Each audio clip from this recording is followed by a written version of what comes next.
everyone, I'm Cheryl and welcome to the Sewing Room channel. In this tutorial, I'm going to demonstrate how to make this toilet paper holder that hangs on your wall. Now, I've put a little applique design. This has a heart, but you can put whatever you want on top. This is really an easy project. Now, down below in the description section, you will find all the supplies you need and the cutting instructions. Okay, let's get started. This is just a small sample of my fabric A, and that's the color, the fabric that goes all the way down through the middle of the toilet paper holder. But on that back of the fabric, you want to take your fusible interfacing, and you can use any weight that you want, lightweight, medium weight, heavy weight, and fuse it on the back side. Just follow package instructions on how to do that. This is my fabric B. This will be on the inside of the toilet paper holder, but it wraps around to the front side. So it works as the lining and the border fabric. So here's the pretty side of the fabric. I'm going to flip it over to where you see your fabric is a little duller. And on here, on each side, I'm going to put the 3/4 inch line on my ruler on the raw edge. And once you get it lined up, then you're going to draw a line down the full length of that fabric strip and then do the other side on this side. Now take your two long strips, your fabric A and your B, and you're going to place that fabric that's going to show on the front side, which is your largest piece, line it up on those drawn lines. And I advise you to place some pins along the length of the strip so that it doesn't shift while you're stitching on it. Then you're going to stitch real close to the edge along here and then also on this side. On each outer edge, you're going to fold it over a small 1/4 inch. Don't get it too big, and press it all the way down the full length. Then fold it over again and press it with your iron. And then let's take a look at this side. Then you're going to stitch close to that folded edge all the way across. Now, if for some reason you have extra fabric sticking out at each end, then I just recommend you just go in and you just trim it even. Now remember, you have an option to put a little applique design up near the top of your toilet paper holder. And I have templates that I use. This is a little flower template. I hope you can see it. And then this is a heart-shaped template. You want to make sure that the width of your design or the height, I should say, is no more than 2.5 inches. I'm using double-sided fusible web, and it's by Pellon, but you can use any brand you want, Steam a Seam 2, whatever is out there. So on mine, there's blue grid line paper on one side, and it's plain on the other side. So you want to draw your design on the blue grid line side. So you can place your template or draw whatever you want to do and then trace around it. Then you're going to peel the paper off of the back and take your fabric. This is the pretty side of my fabric. You're going to turn it over to where it's the not so pretty side. Place your design on there and finger press it down. And then using scissors, cut right on your drawn line. Now you're going to remove the blue grid line paper. Be careful that you don't lift the glue that's off on the back. It'll feel tacky. You're going to place the top edge of your applique design. So here would be mine. You're going to place it 3/4 inch from the top because we're going to have about a 1/2 inch seam up here. So you don't want to place this where it's going to fall into the seam. And then you would place it down, finger press it down, and then continue following package instructions for fusing it on. You'll need a damp cloth and a hot iron with steam. You hold it for about 15 seconds. Once this cools, then you can do an applique stitch design. Now on my sewing machine, I have a lot of different applique stitches. If you're not sure which are your applique stitches, refer to your user's manual, and then you want to go ahead and cover your raw edges. Now this is so thick in here because of the interfacing, you don't need to put any stabilizer on the back side. Now take your fabric for the loop so that you can hang it on the wall, and you're going to fold it each side over 1/4 inch and press. So now it looks like this, and then fold it in half again and press. And then you're going to just stitch close to the edge all the way across. Fold your loop in half and then place it up here on the center edge. And then just do a stitch across here to hold it in place.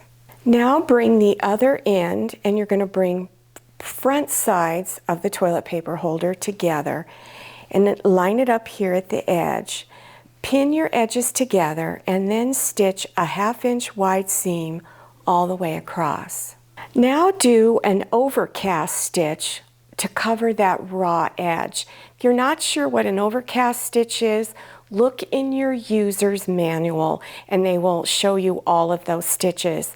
Now if you have an older machine that does do a zigzag stitch, then do that. Do a zigzag stitch across that raw edge. Now turn it to where the front side is out and then fold it up here at the seam, and then you're going to do a little top stitching across the edge up here, about 1/8 inch away from the top edge, all the way across. Now I'm going to take a ruler and place the 3-inch line on the top edge. So place it right along there and make sure that it's straight, everything's all lined up really good. And then you're going to draw a line across here. Now don't worry if your fabric marker is showing, because I'm using a water-soluble one. So when I'm done stitching, all I need to do is spray a little bit of water, and in about 30 seconds it disappears. There are heat-sensitive ones, so make sure you know which one you're using. If you have a heat-sensitive one, all you need to do is iron over it and it will disappear. So after you've marked your line, then you're going to stitch right on top of that line, back stitching at each end. Now here is my stitch line right up here on top. Now pull back the top layer a little bit, and from where you started that stitch line, you're going to go down 5 1/4 inches. And again, you can use your fabric marking pin to mark an area. And then go down another 5 1/2 inches from that point, or excuse me, 5 1/4 inches, not 5 1/2, and put another mark. Now you're going to turn it around, open it up, and do those 5 1/4 inch markings from that first stitch line down, place a mark, and one more time, 5 1/4 inches and place a mark. Now on the top layer, we're going to do some markings, and this time we're going to go 16 inches down from this line. We're going to do it twice. So place your ruler there, go down 16 inches and put a mark. After doing that, you're going to take your fabric and roll it like this, and from this mark that I put on there, you're going to go and mark another 16 inches and put a mark. Then go to this side, and from that stitch line up here, go down 16 inches and place a mark, and do it one more time, down 16 inches and place a mark. So now here's my 16-inch mark on this side and this side. And I'm going to place a ruler there. Now normally I would use the marking pin, but it's not showing up very well on camera, so I'm just going to use a pin for now. But go ahead and draw a line. And this will be the line you stitch on. Then go down the next 16 inches and draw a line. Now take your first 16-inch mark and you're going to match it up to the 5 1/4 inch mark on the other side. So place it right on those marks, and then I would pin it so that it doesn't shift, and then make sure you're lining it up on the other side over here on the 5 1/4 inch mark. And then stitch right on top of that line and back stitching at each end. Now take your next 16-inch mark and match it to your 5 1/4 inch mark and pin it. And then do the same thing on this side, matching those spots. Now you're going to stitch on this line and back stitch at each end. So you've created these little pouches to put the toilet paper roll in.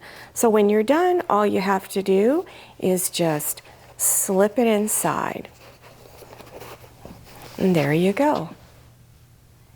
Well, I hope you enjoyed this tutorial and that you learned something new. This is a really simple project. Just takes a little bit of thought in how you're going to do all your measuring, but it's not really difficult at all. Now, if you're interested in other beginners sewing projects, just scroll down below your YouTube screen to the description section. Click on Show More or the down arrow, and that description section will expand open and you will see links appearing. Now, don't forget to follow me on Instagram and make sure you check out my Facebook page. Thank you so much for watching. I'll see you next time, and happy sewing. If you like the Sewing Room channel, one of the best ways to show your support is to subscribe by clicking on that red subscribe button and give this video a thumbs up. And don't forget to click on share to share this video with your friends. And make sure you click on the bell so you receive notifications for all my new videos. I'm Cheryl, this is Manny, and this is Scotty. See you next time.